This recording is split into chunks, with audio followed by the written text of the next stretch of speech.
প্রায় 18 বছর পর দেশে ফিরছেন বিএনপির ভারপ্রাপ্ত চেয়ারম্যান তারেক রহমান। শুক্রবার রাত 9:30টার দিকে বিএনপির চেয়ারপারসনের গুলশানের কার্যালয়ে এক ব্রিফিংয়ে এ তথ্য জানিয়েছেন দলটির মহাসচিব মির্জা ফখরুল ইসলাম আলমগীর। এ ঘোষণার পরই করতালিতে মুখরিত হয়ে ওঠে চেয়ারপারসনের কার্যালয়।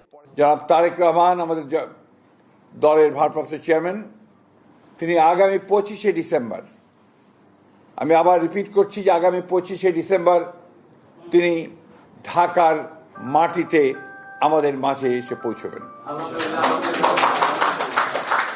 উচ্ছ্বাস প্রকাশ পায় মির্জা ফখরুল সহ অন্যান্য নেতাকর্মীদের মধ্যেও।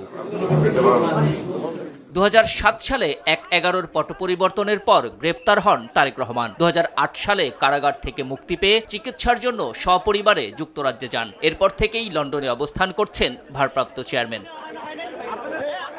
ছাত্র জনতার গণ অভ্যুত্থানে গত বছরের 5 আগস্ট আওয়ামী লীগ সরকার ক্ষমতাচ্যুত হয়। এরপর বিভিন্ন মামলায় তারেক রহমানের সাজার রায় বাতিল এবং কোনো মামলায় আইনি প্রক্রিয়ায় অব্যাহতি পান। এরপর থেকে তার দেশে ফেরার আলোচনা শুরু হয়। তারেক রহমান শিগগিরই ফিরবেন এমন কথা বিএনপি নেতারা কয়েক মাস ধরেই বলে আসছেন। এবার মিলল সেই সুনির্দিষ্ট দিন তারিখ। তার স্বদেশ প্রত্যাবর্তনের মধ্য দিয়ে সুদীর্ঘ এই প্রতীক্ষার অবসান ঘটবে বলে বিএনপি পরিবার সহ দেশবাসীর প্রত্যাশা। জাতীয় নির্বাচন অনুষ্ঠান নিয়ে জিএম মাহমুদ, RTV, ঢাকা। একদিকে নির্বাচন না করেই